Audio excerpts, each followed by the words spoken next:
वो ये बोल के मुझे बुलाया गया पहले कि आ जाओ 5 मिनट का काम है और तुमको छोड़ देंगे, और वो 19 साल बाद मेरे 5 मिनट खत्म हुए हों। तो हमें यकीन था कि कभी ना कभी सच्चाई सामने आएगी। एक बहुत डल उम्मीद रहती है, लेकिन रहती है।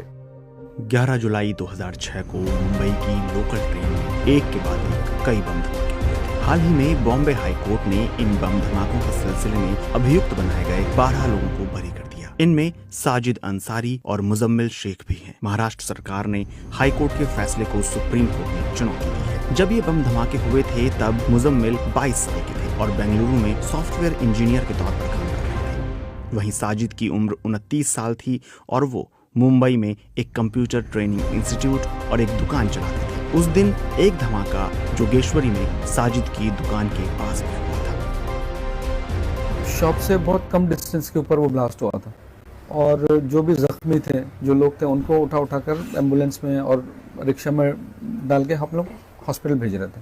लेकिन मुझे उस वक्त नहीं मालूम था कि खुद मुझे जो इस केस के अंदर फंसा दिया जाएगा। मेरी अरेस्टिंग के 3 महीने बाद मेरे यहाँ बेटी हुई। कोर्ट के अंदर पहली बार जब परमिशन लेके मैं कुछ मिनट के लिए मिला तो एक अजीब फीलिंग थी। वो मैं अपनी बेटी को मतलब ढंग से अपनी गोद में भी नहीं ले पा रहा हूँ, और ना उसको मतलब कुछ प्यार दे पा रहा हूँ, और इस लॉस को मैं सबसे बड़ा लॉस समझता हूँ मतलब अपनी लाइफ में। फिर सबसे बड़ी बात है जो मेरी वाइफ की। कोई औरत अपने शौहर से 19 साल दूर रहना, ये कोई मामूली बात नहीं। ये बच्ची को माँ का प्यार देना और उसके साथ में बाप की जो कमी महसूस होने नहीं देना, उसकी कोशिश तो की है। साजिद पर आरोप लगाया गया कि उन्होंने बॉम्ब टाइमर बनाए और पाकिस्तानी चरमपंथियों को अपने घर में बना दी। वहीं मुजम्मिल पर आरोप लगा कि वो ईरान के रास्ते पाकिस्तान गए और वहां उन्होंने लश्कर तैयबा से ट्रेनिंग ली। बॉम्बे हाई कोर्ट ने दोनों को इन आरोपों से बरी कर दिया। मुजम्मिल के भाई फैजल को भी इसी मामले में बरी कर दिया गया, लेकिन वो एक और लंबित मामले में अभी जेल में हैं। भाई तो अभी भी अंदर है। मेरे अम्मी अब्बा का इंतकाल हो चुका है। अब्बा तो 6 साल पहले इंतकाल कर गए। मुझे उनके जनाजे पे भी आने नहीं मिला। तो अभी तो मैं आया हूँ तो घर पे मैं बिल्कुल अकेला हूँ। घर पे कोई है ही नहीं। मेरी तो पूरी फैमिली शैटर्ड हो गई मैडम। तो आपको क्या बताऊँ अभी उस बारे में कि आदमी क्या फील करता है। चाहते थे कि 2 माँ और बाप देखे हमको बाहर। मुजम्मिल और साजिद अब एक बार फिर जेल के बाहर की दुनिया से तालमेल बैठा रहे हैं। बहुत मुश्किल से एडजस्ट हो पा रहे। कोई भी चीज़ में बहुत बदल गई है दुनिया। टेक्नोलॉजी में तो बहुत चेंजेस आ गए। मैं तो खुद टेक्निकल फील्ड से था।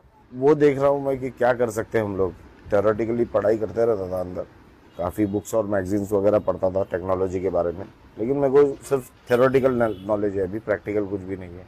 तो मैं चाहता हूँ कि अपने आप को प्रैक्टिकली साउंड करूँ ताकि कुछ कमाने वगैरह का जरिया हो सके मेरे। चार्जशीट हमारी 12,000 पेजेस की थी, तो उसको समझना एक बहुत बड़ा काम था हमारे लिए। इसीलिए हम लोगों ने धीरे धीरे लॉ को सीखना शुरू किया, और उसके बाद में कई सर्टिफिकेट कोर्सेज, BA MA, वो सब अंदर से हुआ। और जेल में बहुत सारे कैदियों के साथ मैं रह चुका हूँ। उनको क्या तकलीफ़ें होती हैं उससे मैं खुद गुजर चुका हूँ। अगर मेरा LLB कंप्लीट हो जाता है तो फिर मैं लॉ के फील्ड में रहना मेरे लिए ज़्यादा आसान होगा मेरे लिए। एक चीज़ मैं विक्टिम्स से कहना चाहता हूँ कि हम सब आपका दुख और दर्द फील करते हैं, लेकिन ये भी एक फैक्ट है कि हम भी आप ही की तरह विक्टिम हैं।